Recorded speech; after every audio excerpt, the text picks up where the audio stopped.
the Sea of Galilee, and the regions of the 10 towns. Yes. A deaf man with a speech impediment. A deaf man with a speech impediment Was brought to deaf, him. so no medication can cure that. Right? Right. And he has a speech impediment.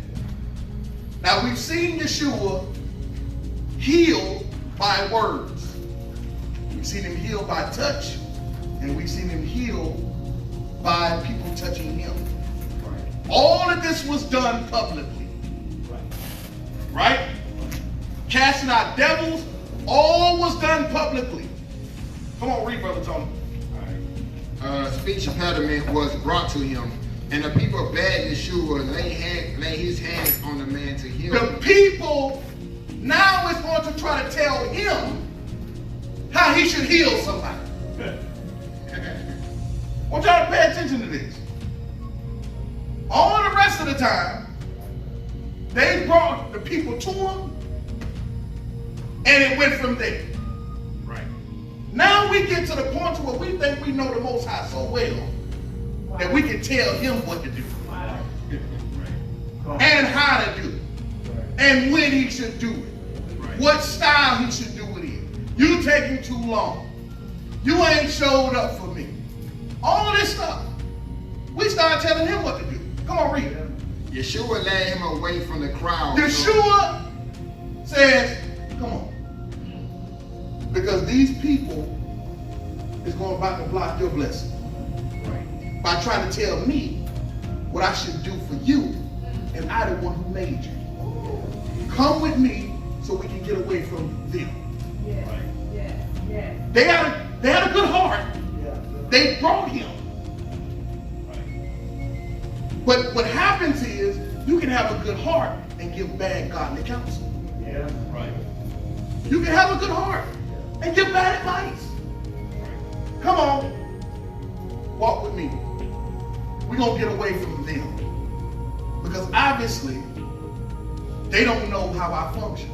Right. They trying to box me in. So come on, let's go in private. Yeah. I'm going to do something for you that I didn't do for everybody else. And I don't want everybody else to see the blessing about what I'm going to do for you.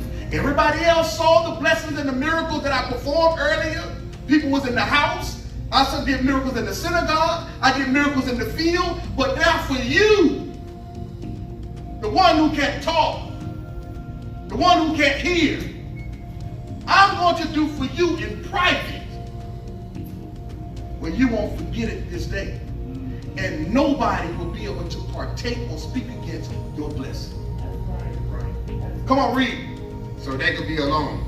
He put his fingers into the man's ears. He put his fingers, he put his fingers, he put the man's fingers into his own ears. Okay? Check this out. He gets him by himself so they can be alone. Right. He turns and take his fingers, take the man's hands, and put it. Brother Sal, come here. Come here for a second.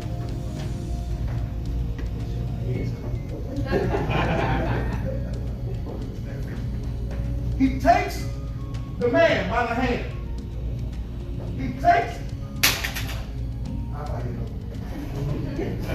He takes the man's fingers. He's guiding the man. Not only does he give him instructions, but he's also takes the man's hand to show that even when I'm not with you, you still have the ability to even hear yourself. Yes. Take the man's hand and place him in his own ear. Come on, read, Brother Tony. Then spitting on his own I ain't gonna do fingers. this. I ain't gonna do this. Now check this out. The people had never seen this type of demonstration. They've always either seen him grab somebody by the hand, him speak it, or someone touching him. Now he has, it's just one-on-one.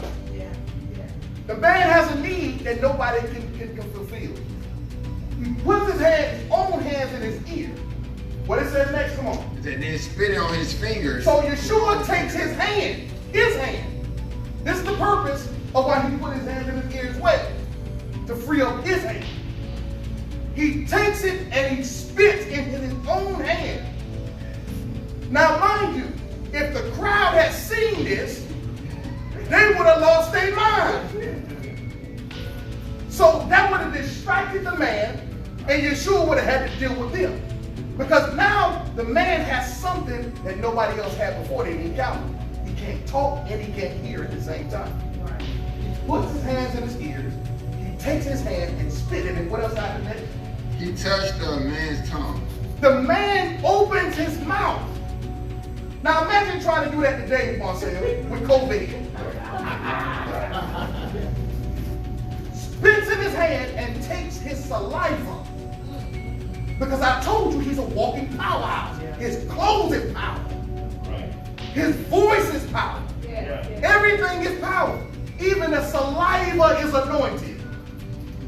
He takes it in his hand and he sticks his tongue out and he puts it in his mouth. He places his saliva in the man. See, that's what people have been doing. That's what people have been doing. Like, what is he doing? He's a madman. What else, read? Come on. It said, looking up to heaven, he sighed. Check this out. He spits in his hand, right? But Yeshua never does anything without looking towards heaven first. Hallelujah.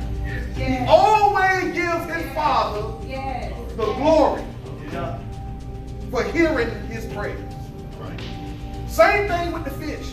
He took the little fish, followed the little sardines, and he looked up at him and he gave thanks.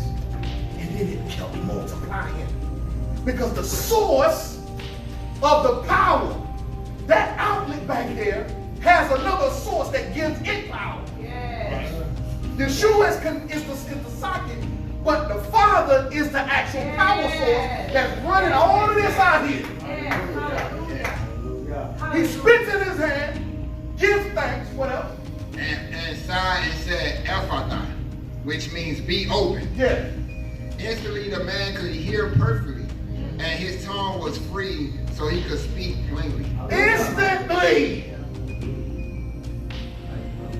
Instantly. Good, brother. Instantly. Because he did not. Until next time, brothers and sisters, thank you all for tuning in. I will see you this Saturday, 740. The address is 740 North Glynn Street, Suite F in Fayetteville, Georgia, 30214. If you want to reach us by email, you can email us at BOOMCHURCH, I as in Indiana, N as in Nancy, T as in Tom, that's BOOMCHURCHINT @gmail.com. We have Bible study at 9:30 a.m. on Saturdays, and our worship service starts at 11 a.m. Don't forget to subscribe to our YouTube channel at youtube.com/BOOMCHURCH or youtube.com/itsmajors1. That's It's Majors with an S and the number 1. Until next time, shalom.